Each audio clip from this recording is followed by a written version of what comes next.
এই মোবাইলটা দিয়ে একটা ভিডিও করতেছি। মোবাইলটা আমার না, মোবাইলটা হলো জয়াদির মোবাইল দিয়ে আমি আজকে ভিডিও করতেছি। জয়াদি দেখাইতে হয়েছে আমার মোবাইলের ভিতরে পেজটা দেখাইতে হয়েছে, তো পেজটা দেখলাম। খুব সুন্দর ভিডিও করে, রান্নার ভিডিও করে, কোয়ালিটি খুব সুন্দর হয়। রান্নার ভিডিও যদি দেখো তাহলে জয়াদির ভিডিও দেখতে পারো। জয়াদির ভিডিওতে রান্নার কোয়ালিটিও সুন্দর হয়, রান্নার মানে করার কোয়ালিটি এবং ভিডিওর কোয়ালিটি খুব সুন্দর হয়। আর এখান থেকে অনেক রান্না তোমরা শিখতে পারবা। চ্যানেলের নাম জয়া শর্মা, যে দিদি দিব ভিডিওটা। তো দিদি কেমন, কিছু পেজের কিছু দেখাশোনা হয়েছে নি?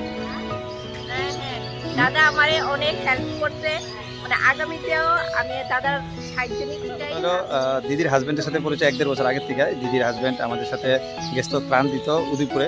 ভালো লাগলো দিদি থেকে সাথে দেখা করে। আর যেভাবে কইছি সেভাবে কাজ করো, অবশ্যই সাকসেস হইবা। আজকে সাকসেস যদি নাই তোরা কালকে হইবা, কালকে নাহলে 2 মাস পরে হইবা, 2 মাস পরে না হইলে 1 বছর পরে হইবা। ঠিক হই, তোমার কাজের মধ্যে তুমি ঘাটতি রাখবে না, কন্টিনিউ ভিডিও করো, কন্টিনিউ রুল মাইনা চলো, অবশ্যই সাকসেস হবে। ঠিক আছে? তো আর কিছু কইবা না? তোমার তো মোবাইল, আমি কি করবো, আমি দাদারে অসংখ্য ধন্যবাদ জানাই। বাস আর তোমরা প্লিজ আমার একটু সাপোর্ট করো।